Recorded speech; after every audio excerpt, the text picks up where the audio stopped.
Hello दोस्तों, welcome to निक मैकटैग। जैसा कि आपको पता है, हमने लास्ट वीडियो में क्या डिस्कस किया था। थर्मोडायनेमिक वर्क के कैलकुलेशंस देखी थी। ठीक है, तो आज हम क्या पढ़ने वाले हैं, फर्स्ट लॉ ऑफ थर्मोडायनेमिक को पढ़ने वाले हैं। और ये फर्स्ट लॉ ऑफ थर्मोडायनेमिक हम साइकिल के लिए भी पढ़ेंगे और प्रोसेस के लिए, दोनों के लिए पढ़ेंगे अच्छी तरीके से। और अगर अभी तक वो वीडियो आपने पिछली वीडियोस नहीं देखी है तो प्लीज़ आप उन वीडियोस को पहले जाकर देखिए। कंप्लीट प्लेलिस्ट मैंने ऊपर आई बटन में डाल दिया, वहाँ जाके आप देख सकते हो। क्योंकि ये सब्जेक्ट ही ऐसा है कि आपको स्टेप बाय स्टेप ही देखोगे तभी ही आपको आगे की चीज़ें समझ आएंगी। तो आज की वीडियो हम बिना टाइम वेस्ट के स्टार्ट करते हैं। तो दोस्तों देखिए, सबसे पहले जो हमारा फर्स्ट लॉ ऑफ थर्मोडायनेमिक है, ये आइडिया देता है हमें किस बारे में, quantity of heat and work. मान लो हमें किसी सिस्टम को हीट और वर्क देना है, किस किस क्वांटिटी में देना है ना, उस चीज़ के बारे में हमको बताता है। ठीक है, अब देखो basically first law of thermodynamic कुछ नहीं है, law of conservation of energy ही है। और आपको पता है law of conservation of energy क्या होता है, वही energy neither be created nor be destroy, it can transform one form to another form, है ना। एक फॉर्म से दूसरी फॉर्म में कन्वर्ट हो सकती है बट ट्रांसफ़र नहीं हो सकती, है ना, मतलब क्रिएट नहीं हो सकती। यही तो होता है ना। तो energy neither be created nor be destroy, तो यही है फर्स्ट लॉ ऑफ थर्मोडायनेमिक और कुछ नहीं है। तो यहाँ मान लो हमारे पास कोई भी सिस्टम है, समझने की कोशिश करो। देखो हमारे पास मान लो ये कोई सिस्टम है, ये हमारे पास सिस्टम है। मैंने यहाँ पर हीट दी और यहाँ से हीट निकल गई, है ना। यहाँ मैं कोई वर्क दे रहा हूँ, यहाँ से वर्क निकल रहा है ना। तो क्या कर रहा हूँ बेसिकली यहाँ पर, कि जितना भी, देखो any thermodynamic cycle having number of process, कोई भी थर्मोडायनेमिक साइकिल है या फिर कुछ भी है साइकिल है, उसमें बहुत सारी प्रोसेस हो सकती हैं। तो इसमें क्या होता है, टोटल हीट इंटरेक्शन, मतलब जितनी भी हीट इंटरेक्शन हो रही है, यानी हम सिस्टम को जितनी भी हीट दे रहे हैं वो बराबर है टोटल वर्क इंटरेक्शन, वो वर्क के बराबर है। यानी कि फर्स्ट लॉ ऑफ थर्मोडायनेमिक ये कह रहा है, मान लो ये सिस्टम है, यहाँ पर मैंने हीट दी और इस हीट को देने की वजह से यहाँ हमारा वर्क डन हो रहा है। तो ये थर्मोडायनेमिक वर्क बता रहा है ना। तो आपको क्या समझ आया कि कुछ नहीं है, फर्स्ट लॉ ऑफ थर्मोडायनेमिक हमारा law of conservation of energy ही है ना। तो यहाँ पर क्या होता है, टोटल हीट ऑफ इंटरेक्शन, मतलब जितनी भी हीट का इंटरेक्शन हो रहा है अंदर सिस्टम में आ रही है, बराबर टोटल वर्क ऑफ इंटरेक्शन, उतनी अमाउंट में ही वर्क तुमको मिल रहा है। हम हीट प्रोवाइड कर रहे हैं और वर्क हमें मिल रहा है। ठीक है, ये हमारा फर्स्ट लॉ ऑफ थर्मोडायनेमिक होता है। और इसको हम लिख कैसे सकते हैं, देखो समीशन, समीशन का मतलब भी आपको पता है कि टोटल हम समीशन से डिनोट करते हैं, है ना। तो समीशन ऑफ डी क्यू यानी कि हीट बराबर समीशन ऑफ डी डब्ल्यू यानी कि वर्क डन, है ना। Change in work done D W में क्यों लिखा है, देखो इसको हम इस फॉर्म में भी लिख सकते हैं, डेल्टा क्यू बराबर समीशन ऑफ डेल्टा डब्ल्यू, है ना। ये डेल्टा है दोस्तों, इस तरीके से भी डिनोट करते हैं और इसको इस तरीके से भी डिनोट करते हैं।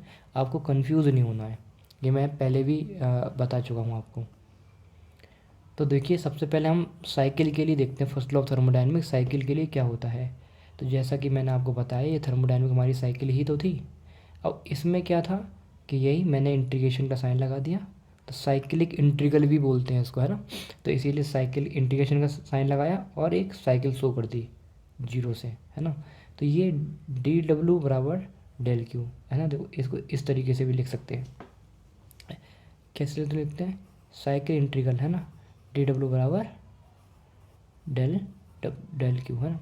ये बात आपको याद रखनी है कि ये हमारा फर्स्ट लॉ ऑफ थर्मोडायनेमिक हो गया साइकिल के लिए दोस्तों।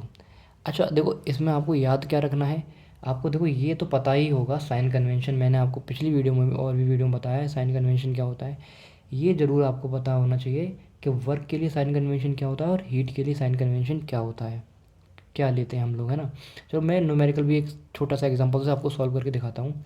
मान लो वर्क के अगर हम साइन कन्वेंशन की बात कर रहे हैं, तो यहाँ मैंने बताया जो भी वर्क मिल रहा है सिस्टम पर, सिस्टम के द्वारा, है ना, work done on the system negative होता है और work done by the system positive होता है। और सेम हीट के लिए उल्टा हो जाता है, अगर हम हीट दे रहे हैं सिस्टम को, है ना, तो हमारी पॉजिटिव है, और हीट निकल रही है सिस्टम से, वो हमारी क्या होगी, वेस्टेज हो गई। ये सिंपल सा आपको याद रखना है। देखो मान लो हमारे पास कोई भी एक साइकिल, ये ग्राफ है, ठीक है, यहाँ कोई भी साइकिल हो रही है, मान लो 1 से 2 एक साइकिल हुई, 1 से ये हमारी एक कोई भी साइकिल हुई, एडियाबेटिक प्रोसेस या फिर कुछ भी, है ना।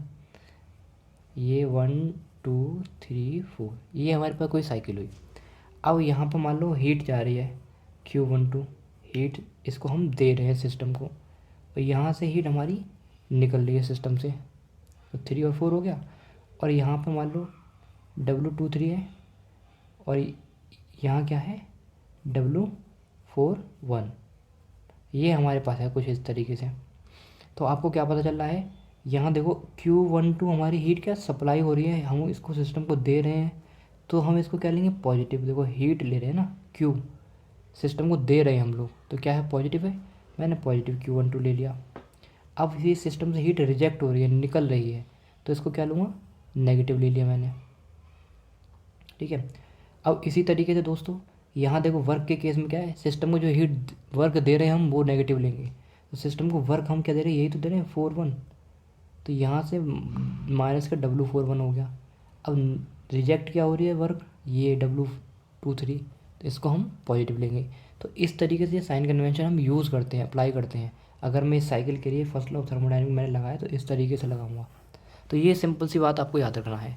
तो ये अपना हुआ कि साइकिल के लिए किस तरीके से हम फर्स्ट लॉ ऑफ थर्मोडायनामिक को लगाते हैं क्वेश्चंस में, है ना। और क्या होता है साइकिल के लिए फर्स्ट लॉ ऑफ थर्मोडायनामिक, यही होता है कि समीशन ऑफ डेल्टा क्यू बराबर समीशन ऑफ डेल डब्ल्यू।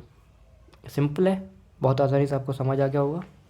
अब देखो, अब मैं first law of thermodynamic process के लिए देखता हूँ। देखो इसको मैं डिटेल में आपको डेरिवेशन भी करके दिखाता हूँ।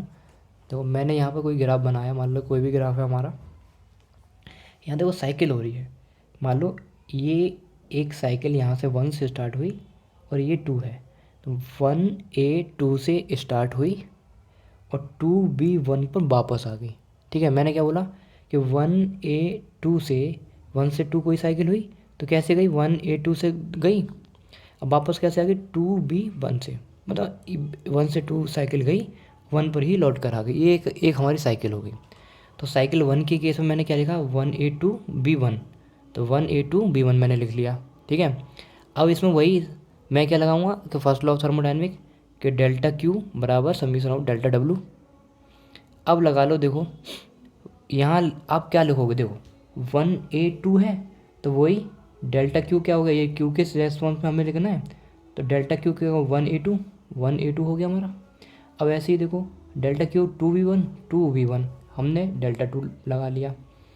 अब यहाँ वर्क डन भी लगाओ इसी तरीके से, क्या होगा डेल्टा W1A2 प्लस W2V1 है ना। ये हमने साइकिल एक साइकिल के लिए लगा लिया, ये हमने इक्वेशन 1 मान ली।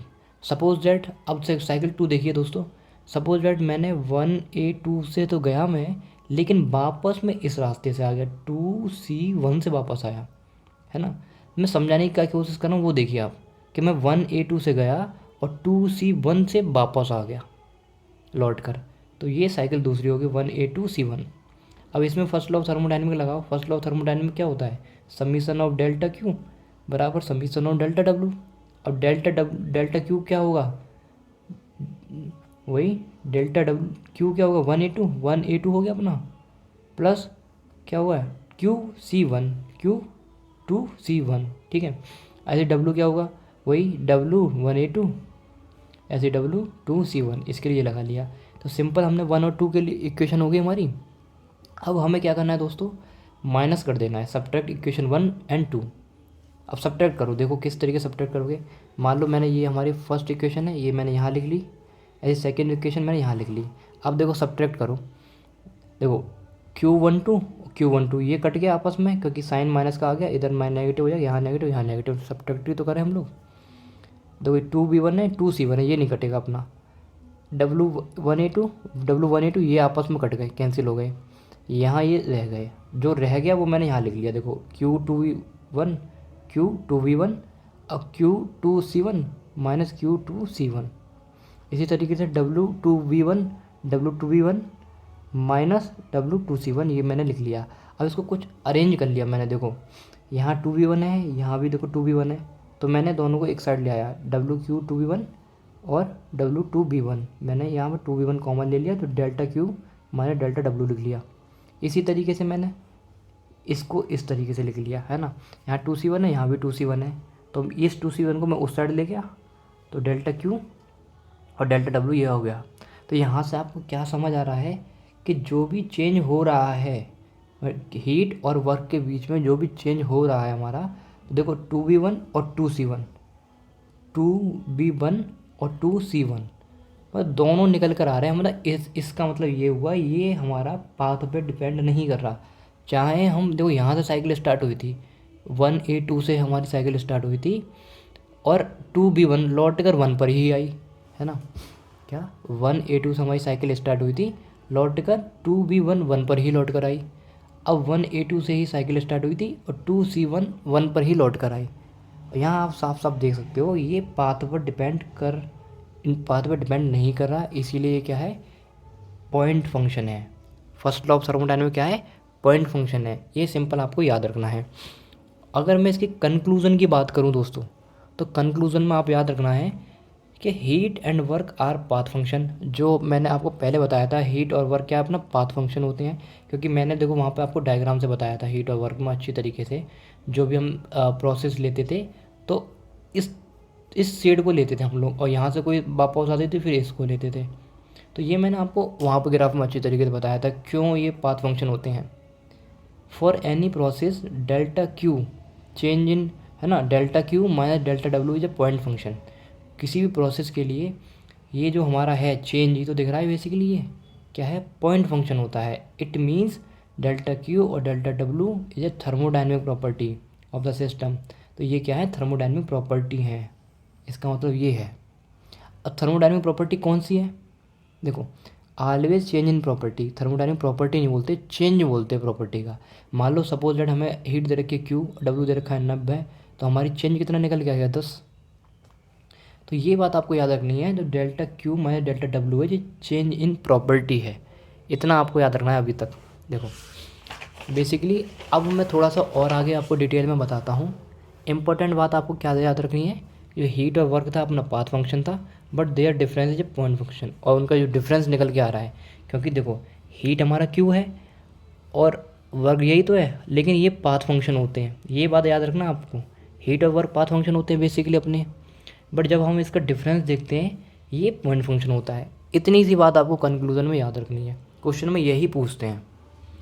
अगर मैं चेंज इन प्रॉपर्टी की बात करूँ तो वो इंटरनल एनर्जी होती है, जो कि हम क्लोज सिस्टम के लिए निकालते हैं, जिसको हम डी यू भी बोल देते हैं, क्योंकि चेंज निकालना है ना इंटरनल एनर्जी का। चेंज मतलब डी, चेंज कर दिया हमने। और इंटरनल एनर्जी एक्सटेंसिव प्रॉपर्टी होती है, ये तो ऑलरेडी आपको पता ही है। तो देखो it is a function of absolute temperature only. तो इंटरनल एनर्जी टेम्परेचर का फंक्शन होती है, एब्सोल्यूट वो भी। एब्सोल्यूट का मतलब मैंने आपको पहले भी बताया है, केल्विन में लेते हैं हम लोग। तो मान लो हमारा जो इंटरनल एनर्जी है यू क्या है, फंक्शन ऑफ टेम्परेचर। अगर मैं D W change in internal energy को बढ़ाऊँगा, पॉजिटिव लूँगा तो टेम्परेचर बढ़ेगा हमारा, और नेगेटिव लूँगा तो टेम्परेचर घटेगा, और अगर मैं जीरो लूँगा तो टेम्परेचर कांस्टेंट रहेगा हमारा। तो ये सिंपल सी चीज़ें हैं। अब अगर मैं first law of thermodynamic process के लिए लगाऊँ दोस्तों, अभी तक जो आपने समझा वो समझ लिया। अगर मैं first law of thermodynamic process के लिए लगाऊँ तो क्या निकल कर आएगा, delta Q minus delta W, change in heat और वर्क में, है ना। डिफरेंस है हीट और वर्क का क्या है, D you, change in internal energy, यही तो चेंज इन इंटरनल एनर्जी है, क्योंकि थर्मोडायनामिक प्रॉपर्टी है ये। अब यहाँ पर क्या हुआ, देखो डेल्टा क्यू क्या लिख सकता हूँ, डी डेल्टा क्यू ये है हमारा, है ना, डी यू को डी यू और डेल डब्ल्यू को डेल डब्ल्यू। अरे इसकी जगह मैं इस तरीके से लिख सकता हूँ, मान लो हमारे पास डेल्टा क्यू है D U plus del W, simple. तो फर्स्ट लॉ ऑफ थर्मोडायनामिक के लिए जो फॉर्मूला निकल के आता है वो ये होता है प्रोसेस के लिए, ये बात आपको याद रखनी है। और साइकिल के लिए क्या होता है, साइकिल के लिए ये होता है। ये दोनों चीज़ आपको याद रखनी है। तो दोस्तों यही थी पूरी detail first law of thermodynamic की, और किस तरीके से क्वेश्चन सॉल्व करते हैं वो मैंने आपको बताया यहाँ पर।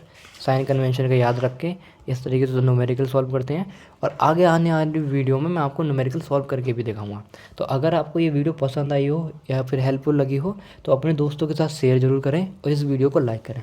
थैंक यू, मिलते हैं नेक्स्ट वीडियो में।